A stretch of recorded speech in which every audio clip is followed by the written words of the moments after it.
Your time will come, Diana. And everything will be different. This is Peter Rosenthal, head film critic for The Onion. Today, on a special socially distanced episode, I'll be looking at the latest film in the DC Extended Universe, Wonder Woman 1984. A lush and energetic superhero feature whose faithful recreation of the 1980s will be a revelation for viewers such as myself, who spent that decade in a coma.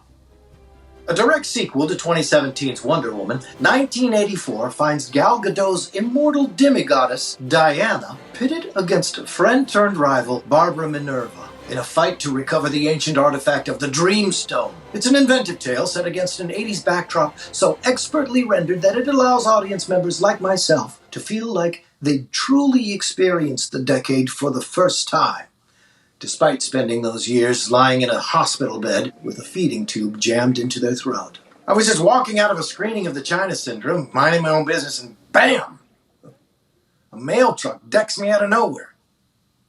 And when I wake up, the Soviet Union is falling, Sammy Davis Jr. is dead, and something called hip-hop is on every radio station. Made no sense.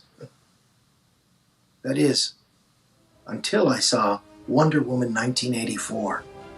What makes the film so winning, outside of Patty Jenkins' signature directorial flourishes, is a supporting cast that features a star-making turn by Pedro Pascal as Maxwell Lord, a sleazy businessman embodying one of the most archetypal 80s bad guys, and a figure that until now I could never understand when watching films like Wall Street due to my persistent vegetative state.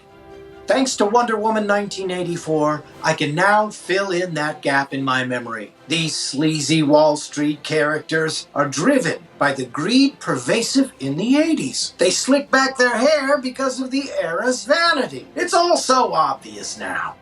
Unfortunately, the film's final act collapses under its own narrative weight, leaving audiences to wonder if the filmmakers might have better used this screen time to add to their richly conceived 80s tapestry by perhaps dealing more explicitly with what happened with the Challenger disaster, or the Iran-Contra scandal, or say, setting a scene at Glenview High School's 1989 commencement, where the salutatorian was my daughter Leanne Rosenthal.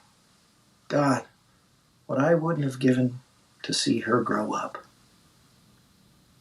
Ultimately, while Wonder Woman 1984 is a delight for comic book diehards and casual viewers alike, the tale veers too far into typical Hollywood sentimentality, with the reintroduction of Diana's love interest Steve Trevor, who was presumed dead in the first film, a much more relatable love story for those like myself, who spent 3 of their coma years with a supportive spouse mourning by their side, only for the stress of separation and the cruel march of time to drive that same spouse to pick up a pillow and attempt the ultimate betrayal before 3 trained nurses pulled her off.